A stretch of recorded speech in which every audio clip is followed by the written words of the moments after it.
Good afternoon ladies and gentleman. 4 बजे का time है, चाय का पता नहीं है। 15 मिनट के मेरे प्रेजेंटेशन को मुझे 10 मिनट में आपको बताना है। So what I will narrate you is a story of ONGC।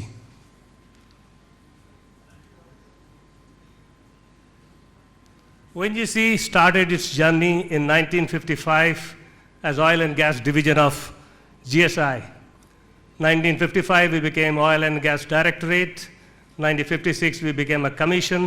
1994 we were incorporated as a company, and 1997 we became Navaratna, and in 2010 we became the Maharatna. We are an integrated energy company having footprints in all domains of energy business: upstream, refinery, petrochemicals, value-added products, LNG, power, renewables, and other services. This is a depiction of our holding structure. We have 3 subsidiaries. ONGC Videsh Limited is our overseas E&P subsidiary. We have a major stake in 2 refineries, HPCL and MRPL, then pipeline, Petronet MHB Limited. Joint ventures we have in power by the name of ONGC Tripura Power Corporation Limited.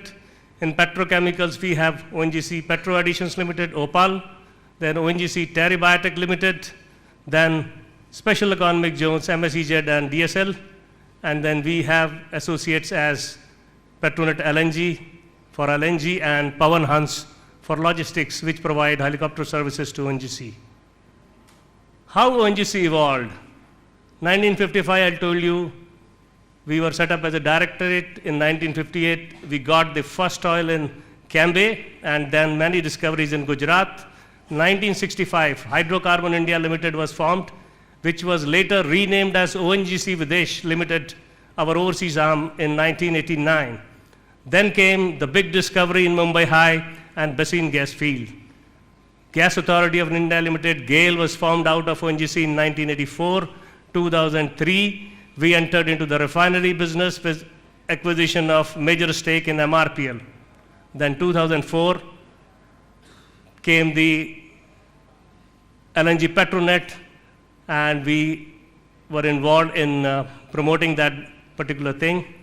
And then in 2006 came the time for diversification into petrochemicals.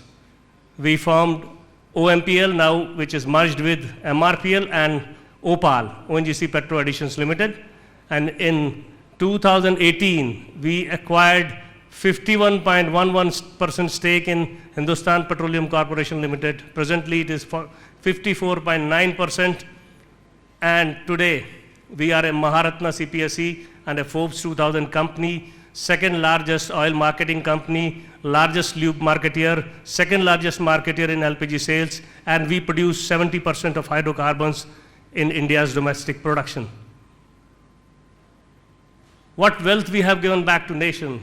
Government of India promoted ONGC with equity of 342.85 crore, contributed over 22 years, 1959 to 1981, and till date we have paid back 11,30,970 crores up to 31st March 2022.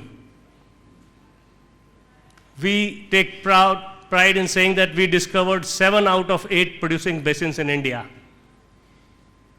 We have different plants, assets and basins across India carrying out different activities.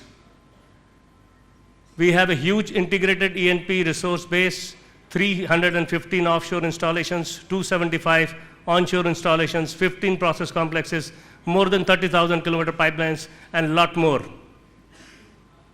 We have 14 R&D and learning centers which provide niche training in specific areas like GNG basin modeling, seismic data processing, drilling technology, geomicrobial prospecting, geotechnical and structural engineering, production engineering, health, safety and management, gas hydrate, reservoir management, oil field equipment maintenance, technology, hub well logging, new energy and management development. Almost all aspects which are required in a mega E&P company. Our performance in FY22, we accreted reserves of 1.2 to 1.48 million metric tons of oil equivalent. we produced as a group oil and gas, 55.72 million metric tons of oil equivalent. Our refinery throughput was 29.0 MMT, and the revenue from operations of the group was 5,31,762 crores, with profit after tax of approximately 50,000 crores. We have carved out a strategy that we have to double our production. We have to make our refining capacity 3 times, renewable 10 gigawatt by 2040, although we are planning to have 10 gigawatt by 2030 only. And we have $1 billion corpus for new frontier opportunities. We have our arm, ONGC Videsh Limited, which has presence across 35 projects in 15 countries, and exploration, development, producing, and pipeline assets are there.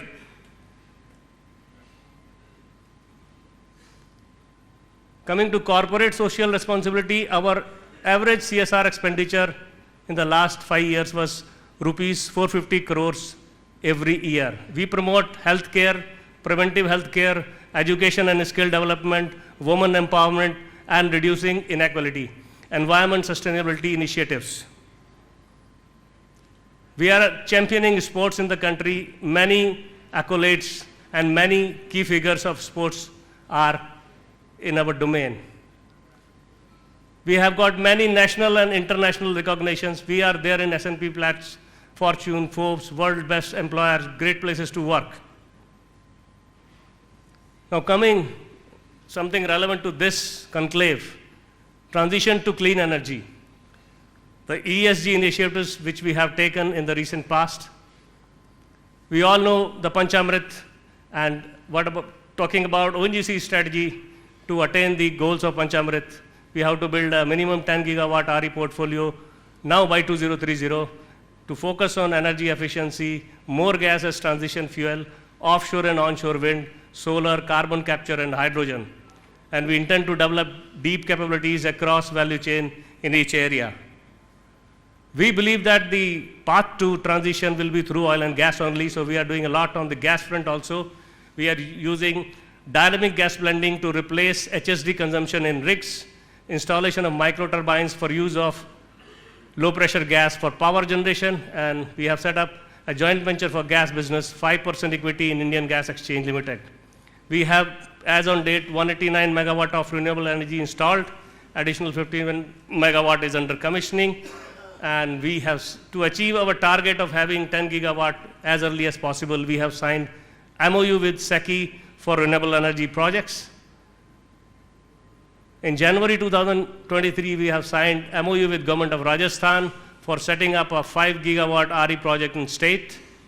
We are also working in tandem with IOCL for CCUS, carbon capture and storage in Gandhar field, where the CO2 from IOC will be injected into our fields in Gandhar. So this is a new technology area, new energy area, and we have signed MOU with leading player to set up 1 MMTPA green ammonia plant. This is another new energy area which is coming up, and we also are interested in offshore wind. The pre-feasibility report we carried out for development of hybrid offshore wind. We have a strength in handling mega offshore projects, and we have specialization in geotechnical, geophysical studies. We have big pockets, manpower. So offshore wind is another area in renewables where we are focusing. And India's first geothermal power plant is being set up at Puga Valley, Ladakh.